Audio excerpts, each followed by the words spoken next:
In our society, we are at risk of overfeeding our children, and it's from a good place, a place of concern that they're not eating enough, and a concern about food waste and about planetary health.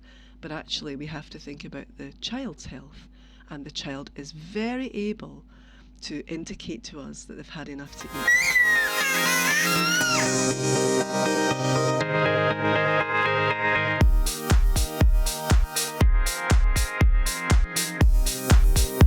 This is Healthy Starts Early, a podcast about eating healthy as a family.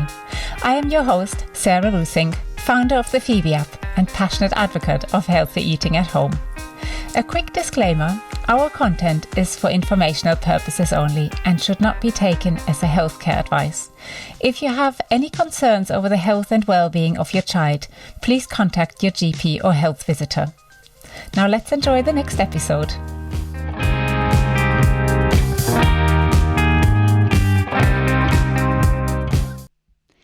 Today's topic is satiation, that is the process that causes us to stop eating, and satiety, which is when we have had enough food to eat and are not hungry anymore. I have the great pleasure to speak to Professor Marion Hetherington.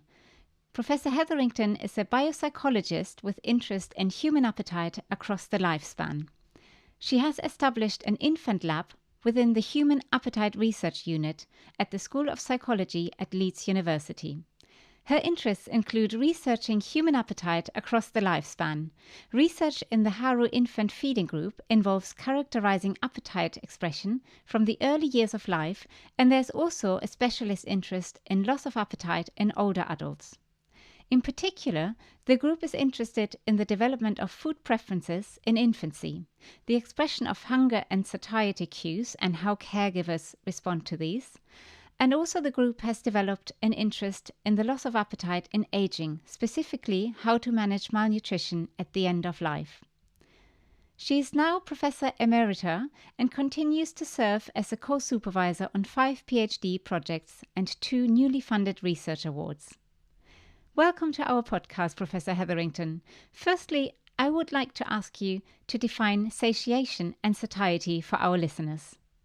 Sarah, it's a pleasure to be on the Phoebe podcast, and it's a question that we struggle with quite a lot, that how do we define satiation and how do we define satiety? And typically the way that we define satiation is to think about the processes that start in the gut. As soon as we start eating, actually, it's a way of indicating that we're going to slow down eating and we're going to finish. So even as we begin to eat, at the very beginning of a meal, when we've got a very high level of appetite and we're very hungry, already the satiation processes begin. And that means that these are processes coming in from the gut, telling us to slow down a little bit and to help us to meter what we're eating. And then ultimately we're going to stop eating. So satiation is a process by which eating is terminated. And then satiety is the phase after eating that stops us from eating again until the next meal. So satiety is that interval between the meals. And it is basically a nice feeling of satisfaction. It is the absence of hunger. There's very low appetite. And we don't eat again. Our eating is suppressed. And then when we start eating again, that's when our appetite is high, our hunger is high, and then satiation helps us to slow down our eating, and then it helps us to stop our eating. And in our society, children are more at risk of being overfed than malnourished. Yet many parents and carers are instinctively more concerned whether the child has eaten enough and not if the child has reached actually satiety. Could you explain a bit about the psychology behind this? What drives us to unwillingly overfeed our children? In our society, like very many Western societies, we have children who are at risk of living with overweight and obesity, And partly that's because of low levels of activity and being more sedentary and being more in front of a screen, having more screen time. But it's also that right from the very beginning of life, many parents and caregivers are so worried about children not eating enough that they actually don't listen to the children as they show signs of satiation and satiety. So we are often very driven by what's on the plate, and we're also very driven by not wasting food.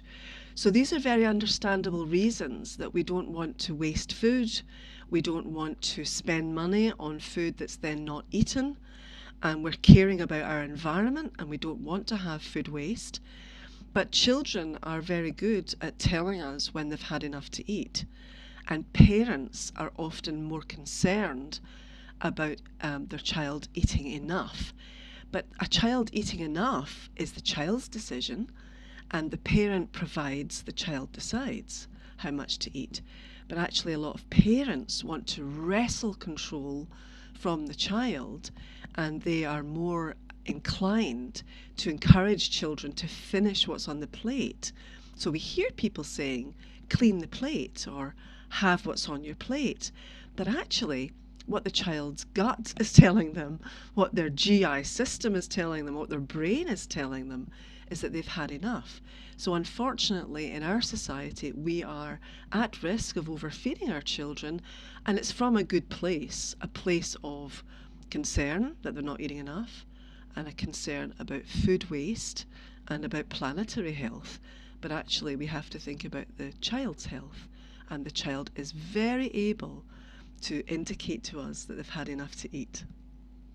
And could you talk me through some of the signs that tell the parent or the caregiver that the child has actually had enough? So babies, even when they're first born, are very capable of communication. And it's not language in the same way that you and I are using language today. It's language of a different sort. It's facial expressions, it's motor movements. But right from birth, babies are able to tell us whether they like something or they dislike something. So a newborn baby who's not yet been fed breast milk, if you give that baby a sugar solution, they will smile. And if you give that baby a bitter solution, they will gape. And their mouth will gape wide open and they'll release the liquid from the mouth. And if you give them something that's sour to taste, like citric acid, then they'll purse their lips. So right from the very beginning, there are facial expressions that indicate liking and disliking. And over time, we also see babies capable of showing us that they've had enough breast milk. So they pull away from the nipple, they start to sleep, they get very woozy. So the science behind this communication is that we observe babies as they become satiated, and we observe how they tell their mothers that they've had enough to eat. Now, in a breastfed baby is very much in control of the feed. So if the baby falls asleep at the breast, the baby is telling mum they've had enough, they're very satisfied, they've had enough. But with a bottle-fed baby, sometimes mums are worried that there's still a remaining amount of fluid in the bottle. They'll still see some formula or some breast milk remaining in the bottle, and they'll not want to waste it, and they'll encourage their babies to have a little bit more, even when the baby is now very satisfied, very happy with what they've had to eat, and they need no more. But because we have this worry about not eating enough, we might encourage them to consume the milk. Now, interestingly enough, there's been some research studies looking at opaque bottles where the mothers cannot see how much is in the bottle, and the bottle is weighted. And that means that no matter how much the baby drinks, the mothers would have a very hard time trying to figure out if they've had something to drink, because the bottle is weighted and opaque. Interesting. Yeah, and when you do that, mothers don't overfeed their babies because they don't have any of those cues of volume. They just have what the babies communicate, and they communicate very easily that they've had enough to eat. They pull away from the teat, they've had enough. Or they start to fall asleep, or they start to look away. So in the science of hunger and satiety cues, we see a transition from gaze towards the breast, towards mum, away towards other objects in the environment because they've had enough to eat. And they also pull away and they look disinterested. And later on, once we've passed the breastfeeding and the only bottle feeding stage from 6 months onwards, around 6 months mark, how does offering a great variety of foods have an impact on satiety? Well, babies will show at 6 months of age an interest in solid foods, and they'll reach out for solid foods and they'll eat finger foods. And they're very capable. And if there's a variety of foods on the table, then they will help themselves to different textures, different flavours, different foods. But they'll show satiation and satiety in much the same way that they did with breast milk, which is they become distractible, they look away from the food, they actually start picking the food up as play objects rather than as something that they wish to put into their mouth. Because at the beginning of a meal, when they're very hungry, they'll reach out for these different foods like broccoli or a piece of cheese or whatever it might be, and they'll start to eat it. And as soon as they start to fill up, these foods become less interesting, so their gaze turns away from the food. And if mum is spoon feeding, she might offer the food, but the baby will turn away, they turn their head away, they push the spoon away, they arch their back. There are all of these indications that satiation is beginning. And if mothers listen and tune into that, they will not offer any more foods. They will realise that the baby is satisfied and they'll take all the food away. Or they'll bring in a new food to see if they can interest the child in maybe a piece of fruit or something at the end of the meal. But if they've had enough, they won't take any more. And again, you just said, interestingly, there's a difference between spoon feeding and baby-led weaning approach, where the baby just helps themselves. Can you see a relation between those two weaning approaches and how children are doing later on in life with regards to their weight? No, not at all. So the research on baby-led weaning versus spoon feeding is very mixed. Whereas if you look at most baby-led weaned babies, they're not just baby-led weaned, they are given solid foods and a little bit of spoon feeding. And that's very natural to have a little bit of both, because some mothers don't have the hours that you might need at the beginning of a feeding experience to just let the babies have a little bit of everything. They might want to encourage them with a little bit of spoon feeding as well. So quite a lot of mothers are not strictly one or the other. They have a little bit of everything thrown in there. Then if you look at the trials, like the BLISS trial from New Zealand, where mothers were randomized to either baby-led weaning or spoon feeding, there were no differences in body weight. So I cannot say with any confidence that one method is better than another. And in any case, I would say that mothers are very good at tuning into what their babies are saying to them. And if a little baby needs a little bit of help with spoon feeding, or they're very competent at reaching out for finger foods, but they need a little bit of help with yogurt, for example, then I would say tune into what your baby wants and needs. Yeah. That's the best way to wean, rather than strictly one or the other. I'm absolutely not for one or against one. I think that mothers have a mixture of methods and they'll use what's best for their children. Yeah. And is there a relationship between different food groups and their impact on satiety? Yeah, for sure. I mean, in the adult literature, we know that there are very clear relationships between different types of foods and satiation responses. So, for example, we know that foods which are high in fibre are very satiating. And it produces a longer term satiety. So you might have something that fills you up in the meal, like a soup, but because it's very water-based, you might be hungry 2 or 3 hours later. But if you have something that's very high fibre, you might not be hungry for another 4 hours later. So there are some foods that are very satiating whilst you're eating, but you'll get a rebound hunger. And there are some things which are satiating, like protein, and that will last for sort of 4 or 5 hours. So fibre, very satiating and produces satiety. Protein foods, high fibre foods, these are the most satiating. And the least satiating foods happen to be foods which are high in fat. So those are the foods that they are very dense in energy, but they won't fill you up. And so foods which are high in fat, salt and sugar, often they go together, Those foods are very palatable, very tasty, but they won't fill you up, and therefore children will be seeking something else to eat, yet they've had a lot of calories. So in order to fill a baby up or to fill up a child, you're looking at foods which are nutrient dense, lots of nutrients, less energy dense, so lots of water content, and we're talking about fruits and vegetables, soups that are made from vegetables, and lots of protein, plant proteins as well as other meat proteins. These are very satiating. But there are some foods that are really not satiating at all, and those tend to be the things which are the foods that we're meant to eat in moderation or exclude from the diet anyway. Many people blend soups when they make soups for their children. Does that have, and how does it affect satiety? Because it does change, obviously, the composition of the vegetable and whatever else is inside the soup. Does that have an impact on satiety? Yeah, for sure. So Barbara Rolls, my PhD supervisor when I was a PhD student, she went on to do some research in which she looked at the satiating value of different forms of food. So she had a chicken soup that had been blended, or she had a broth with chicken and chunks of vegetables, or she had a stew of chicken with vegetables and the water was on the side. And so you've got these three different ways of looking at the exact same foods, but blended or in chunks or as a stew with water on the side.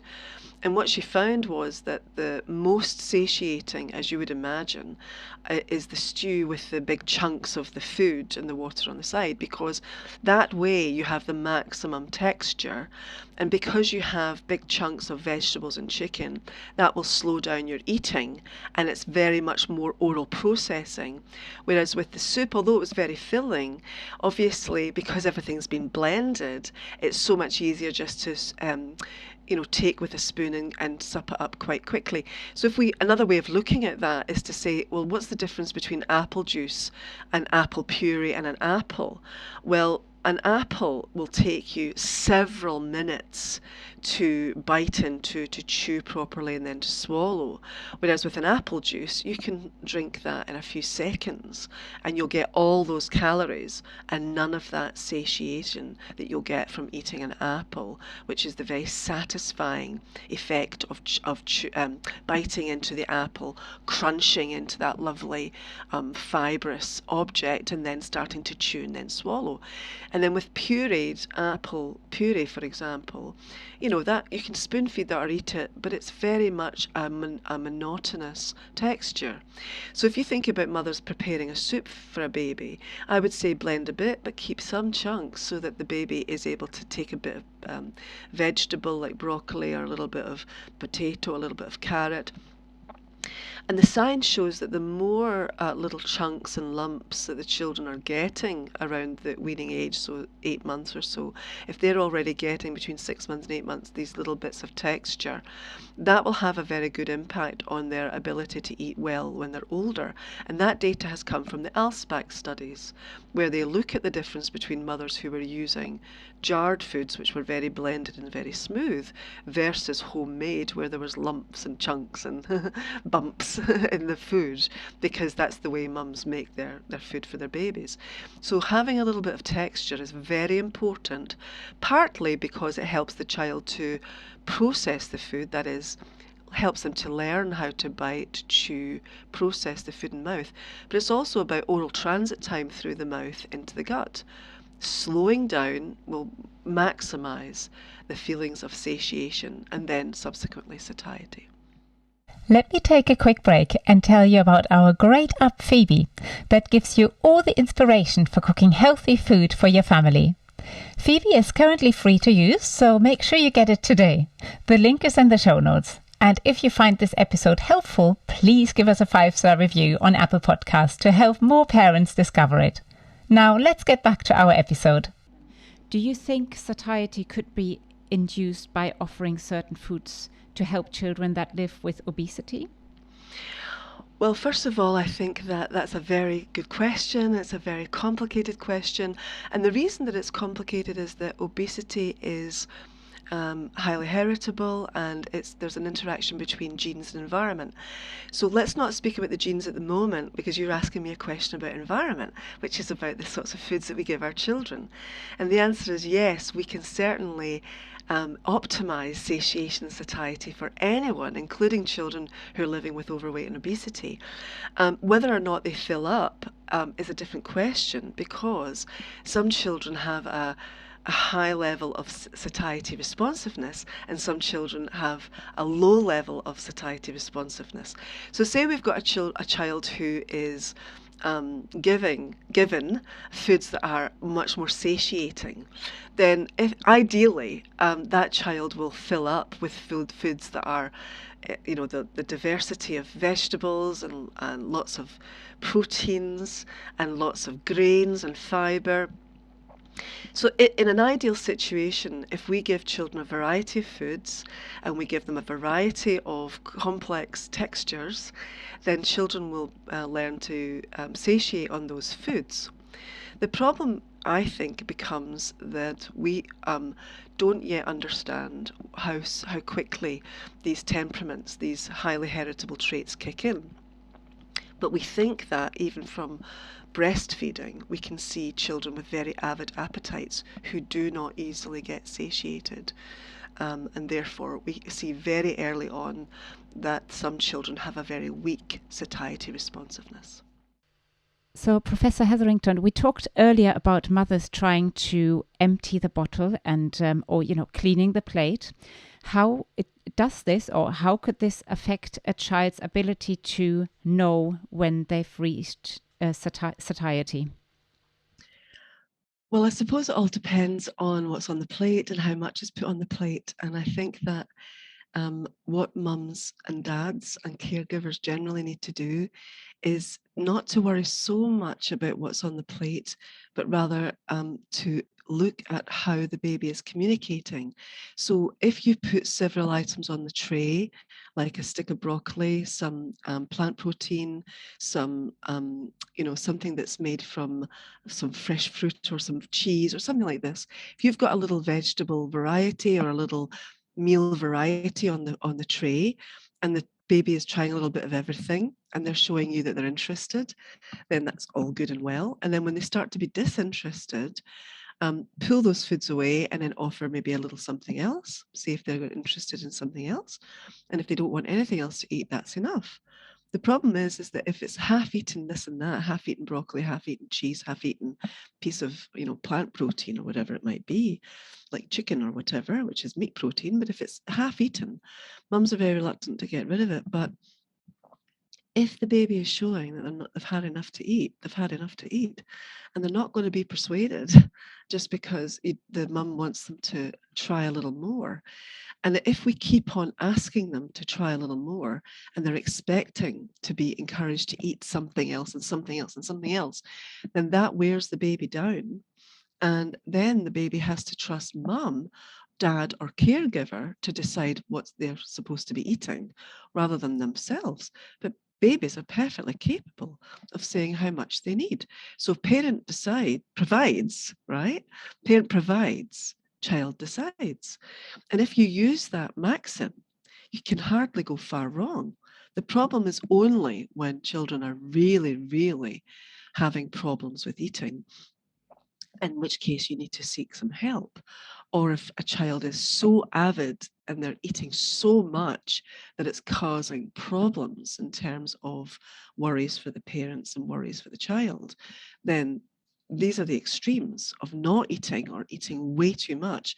But in between that is the spectrum of everyday life, of eating a little bit often or eating a lot and then not eating at all for hours and hours. So babies vary hugely in their appetite.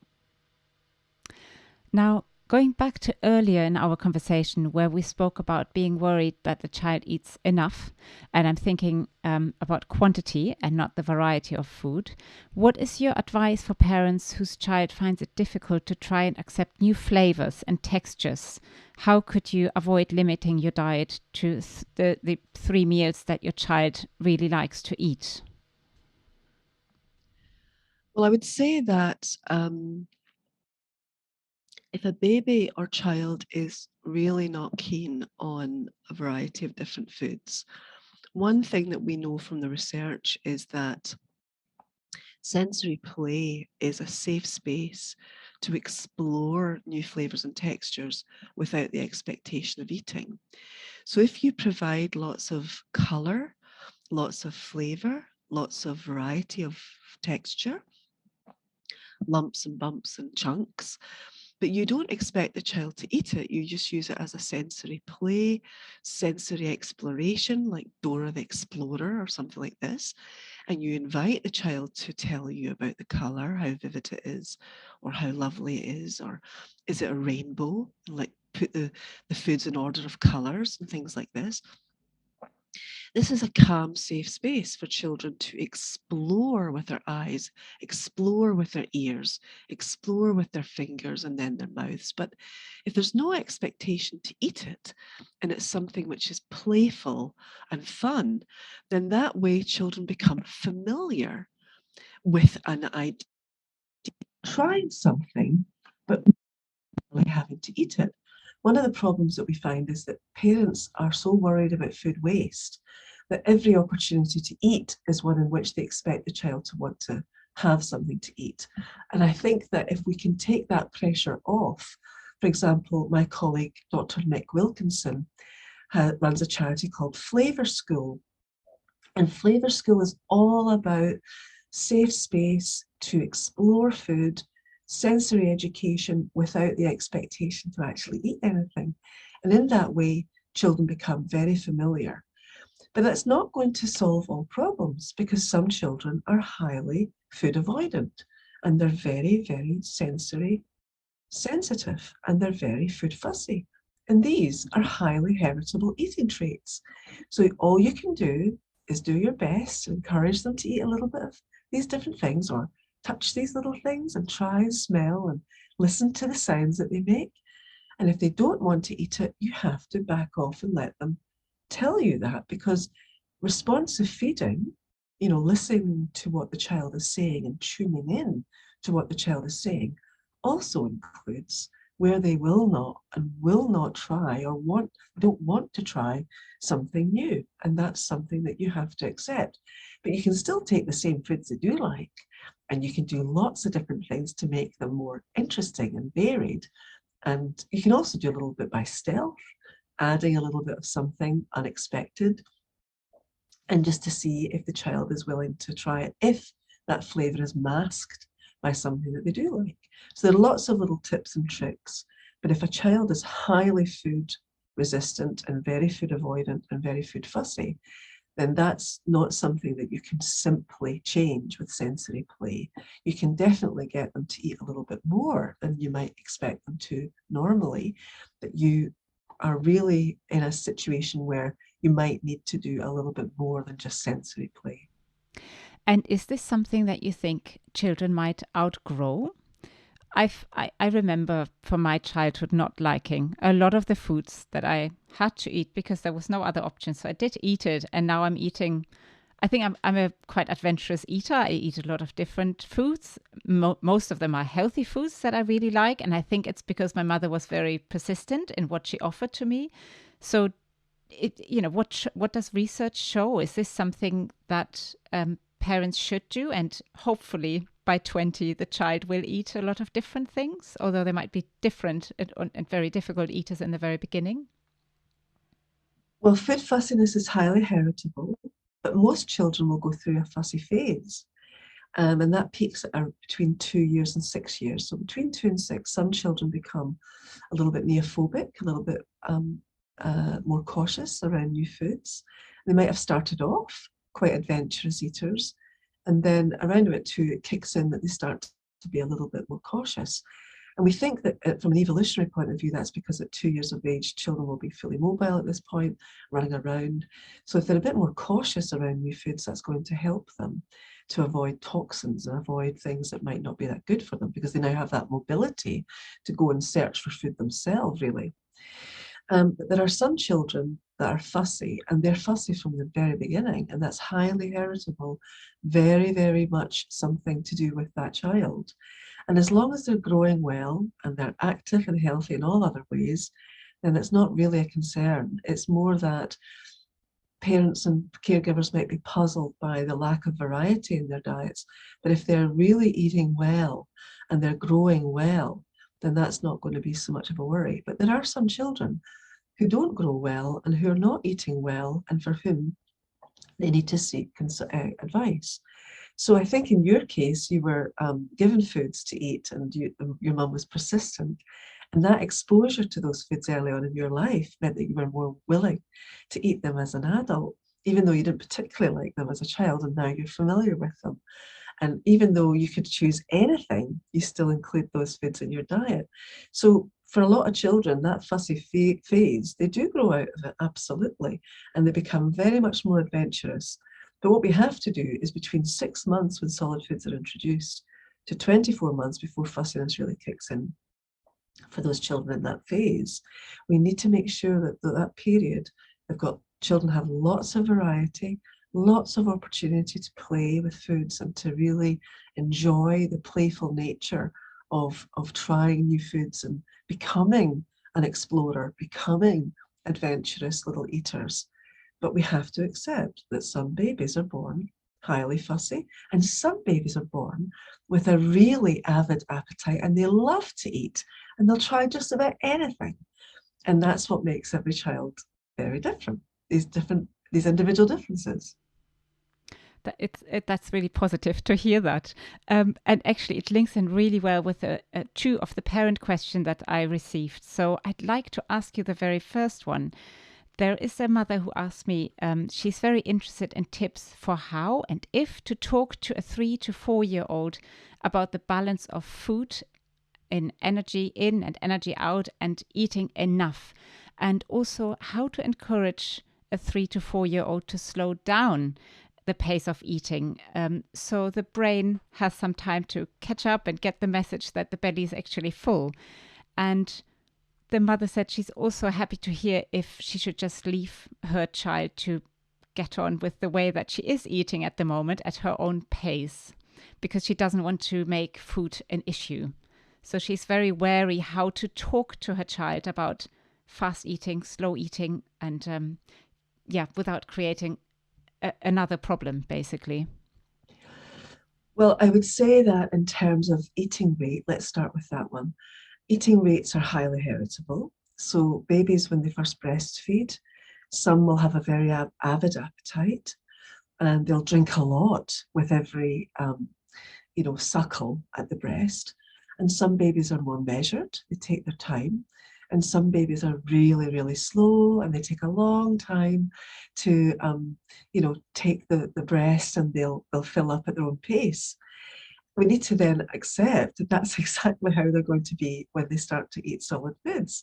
Some babies are going to have an avid appetite, some are going to take their time, and some are going to take a really long time because they're quite cautious about what they eat, and that's just the way they are. They're very cautious about food altogether.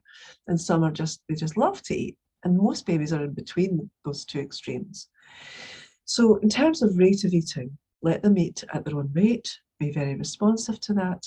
But also, if you want to slow down the pace of eating, make sure that the foods that are offered to a 3 to 4 year old have enough chew and enough texture, lots of fiber, lots of variety, lots of smooth and hard and crispy and chunky and all of these things, so that will slow down the baby's eating, the child's eating, 3 to 4 year old. Trying to explain energy in, energy out to 3 to 4 year olds, you just have to make it fun. It's the same thing as any concept that we try to teach children at that age. You have to do it with a great deal of patience. And something like thinking about a car and how you have to top up a car. Food is fuel. It's the same idea. If you have enough fuel, you'll be able to run for longer and do lots of activities. If you don't have enough fuel, then you'll run out, and you'll just, the car will stop. So things like that is quite easy to do. But in terms of having enough, that's not a decision that the parent can have, nor is it one that they can teach, because having enough is really an internal signal. Satiation is an internal signal, and all we can do is respond to the external communication of that. So by 3 to 4 years of age, children are very capable of saying, I've had enough of this, I want some of that, or I've had enough of eating altogether, I want to go and play outside. And then you have to listen to that. And even if that means they're not eating everything that's on the plate, they haven't had everything that's on the table, that's their choice. Parent provides, child decides. And then in terms of things, teaching about things like fullness, there's my colleague Kathleen Keller at Penn State University School of Nutrition. She has developed this thing called the Freddy doll, which is an illustration of how Freddy the doll fills up. And it's a nice way of explaining to children 3 to 4 years of age how your stomach gets full and then it empties and then it gets full again after you've eaten. And these things are playful, but they're also educational. And the other thing that we can think about is mindful eating. So really engaging children with ways to notice what they're eating. So having no distractions. Parents are not on the phone. There's no radio on. There's no TV on. There's nothing going on apart from the meal.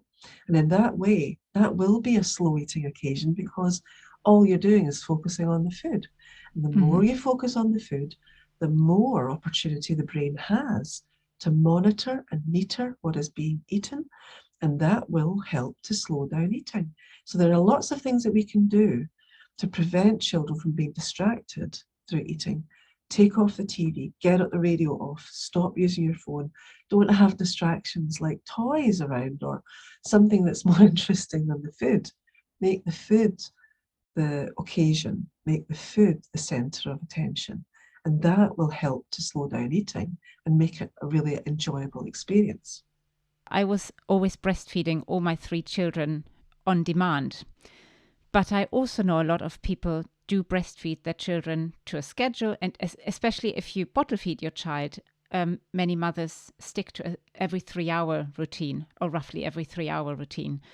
Could that have an impact on how your child feeds later on in life? Well, the only research that's been done in this sort of area is between breastfed babies and babies who are formula fed, whether they're fed on demand or whether they're fed on a schedule. And it tends to be that babies who are breastfed on demand, I'm not sure about formula fed on demand, I really am not sure about this data, but I think that the more the babies are fed on demand, that means that they're in control. So if you've got a formula fed baby who's being fed on demand and the mother is getting rid of volumes of milk that the baby is rejecting because they've had enough to eat, then that entrains the appetite to mean that the babies trust their internal signals of satiation and satiety. So those are experiments that have been done to study the comparison between breastfed babies and formula-fed babies tend to show that the breastfed baby has the advantage in terms of entraining appetite, but also in terms of flavour exposure because breast milk is so complex and flavoured by the maternal diet. And that if mums have a varied diet, then that will be passed on to the baby. So there are advantages in terms of entrainment.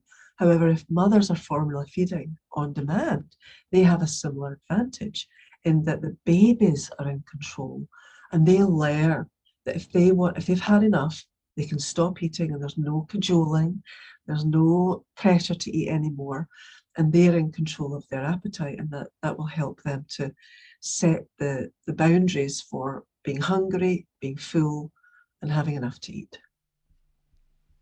That's an interesting link. It's great that this has been researched as well. I've got one other parent question. It's a parent of a 6-year-old boy, and she said that she's almost worried that he has too big of an appetite. So she said that if she would let him, he would eat about 7 or 8 Weetabix in the morning, followed by fruit or a toast. And he won't act as if he's being weighed down by the food, but he'll be very active afterwards. And he's on an 80th centile for his height and 60th for the weight. So this is all in balance, it seems. And this mother has also talked to specialists about his very mobile gut movement, and everybody seems to be not worried about his health. But she said she is a bit concerned about his very, very strong appetite. And she's wondering, is this normal that her boy eats so much? And people have also told her that boys just eat a lot and they've laughed it off. Or is this something that she has reason to be concerned about because she feels that it's a bit too much, the appetite? Well, one thing to think about is this is a 6-year-old who's growing. If they're very active, they have lots of energy requirements. So that fuel analogy we talked about a moment ago, this is somebody who needs a lot of fuel to support all their activity. And they're obviously very boisterous and active, and girls can be exactly the same. It's just that boys tend to need more because they tend to be larger and they tend to need more than a 6-year-old girl, for example. So entrusting the appetite is what we've been talking about in this podcast. Very important that we do that. And if she's worried about how much is being eaten, then there are a few things that can be done in order to help to understand the difference between, what is really needed and what is really wanted, right? So there's a difference between need, because that's about energy and topping up and fueling the activity, and wanting. So if you've got something that's delicious, like burgers and fries or sausages and sandwiches or whatever it might be, it's so palatable, that's very desirable. But if you start every meal, say lunch and dinner, with a soup that's a vegetable soup, lots of chunks and lumps, like big bits of broccoli, big bits of carrot, potato, whatever, that will slow down the appetite. And then if the delicious food is then given as a second course, like something that's more savory, then there'll be less eaten because they've had so much soup. So in some cultures like Portugal, they have soup before every meal, and it kind of gives them that top up of vegetables. They eat about 9 vegetables a day in Portugal. They've got an amazing variety of fresh produce that they eat. And that soup is usually filled with cabbage and lots and lots of delicious vegetables. But it's a technique. It gives you the vegetable that you need in your diet, but it also helps to fill you up. And therefore, you can tell the difference between what is needed and what is wanted, because after a big bowl of soup, if they're still willing to have and want to have a full meal, then this is true hunger, right? But if you start the meal with something delicious, and then you're expecting to have vegetables and stuff like that on the side, then that's going to be quite tough. So we've done experiments looking at competitor foods. In other words, if you put vegetables next to something like chicken nuggets or fish fingers or something like this, those fish fingers, those chicken nuggets will be eaten first. The vegetables be eaten last. So we often give the vegetables first in our studies because that's when they're maximally hungry and most interested in eating. Helps to take the edge off the appetite, makes sure that the vegetables are being eaten, and then if they want more to eat, they can have it. But that's about hunger rather than just wanting something that's delicious to eat. So I think if this is a young boy who's going well, and all these professionals have looked at his appetite and they think it's wonderful, then so be it. If mum wants a technique to help with balancing across the day, then you've got to mix it up in terms of things that he really loves, but start with a vegetable soup, or start with veggies and dips, or start with fresh fruit slices. These are chunky and take time to eat before they then get into the savory, delicious, palatable foods. I've got one question. It's probably another whole podcast in itself, but I've also read a lot about food hierarchy. So what you just suggested, would that fall into the spectrum of food hierarchy, where we offer things that are maybe not as attractive for the child first, and then we offer something else? So do we ask the child, you have to eat your veggies first and then you can have something else, or you have to eat your soup and then you'll have another food, and then there might be a dessert at the end? Well, I think the word have to is quite strong. I think what you might want to think about is simply, there's 2 types of hierarchy. One is about hierarchy of palatability, and that's what we've just been mentioning. The other one is the hierarchy of satiation and satiety, which we mentioned earlier.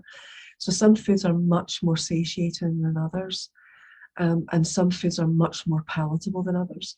So if you start a meal with the offering of fresh fruits and vegetables or fresh soup, freshly made soup, for example, and there's a sort of family atmosphere of eating together and communal eating, once that soup has been eaten, or those fresh vegetables have been eaten, or those chunks of fruit have been eaten, and then there's another course, if there's an expectation of those less liked foods first, that becomes the norm. So we entrain children's appetite and expectations of eating through habit. So if this is a habitual part of their meal, that they start breakfast with these chunks of fruits, and then they have the cereal, rather than jumping into the cereal and then being expected to have things they don't particularly like, then yeah, we've got to get that hierarchy right. The very, very nicest foods, it's a bit like, giving dessert last. That's the nicest part of the meal, but you don't give dessert first. You try to get something in that's highly nourishing, delicious, and a tiny bit of something special at the very end. So we tend to try to get children to eat things which they may not like the most, but they do them the most good. Get them in first when the children are maximally hungry. So we have a maxim, which is veggies first, and then main meal second.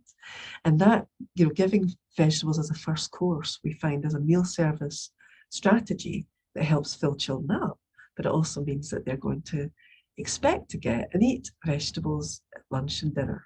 We're even doing studies. Colleagues at Loughborough University are also doing research studies. Chris MacLeod and his colleagues of giving vegetables at breakfast. So trying to get those vegetables in at breakfast as well, so that we get 3 meals a day with vegetables, and that would be ideal. It's a really nice point to end it on. I think you've given us so many reassuring answers, and also so many tips on how to balance our diet, and how to feel good, and how to approach every meal with the right tools and tips and tricks. I think this will be so useful for many other parents and caregivers. So I'd like to thank you very much for joining me today, and I hope we get the opportunity to speak to you again soon, because I'm sure there will be lots more questions after this podcast, I can imagine, from listeners. And thank you so much for joining me today. Thank you very much, Sarah. Thank you so much. Thank you so much for tuning in today. Make sure you download our app, which provides free recipes and weaning tips for families with young children. Look for Phoebe on the App Store. That's PHOEBE. And if you found this episode helpful, please give us a 5-star review on Apple Podcasts to help more parents discover it. That's it for today.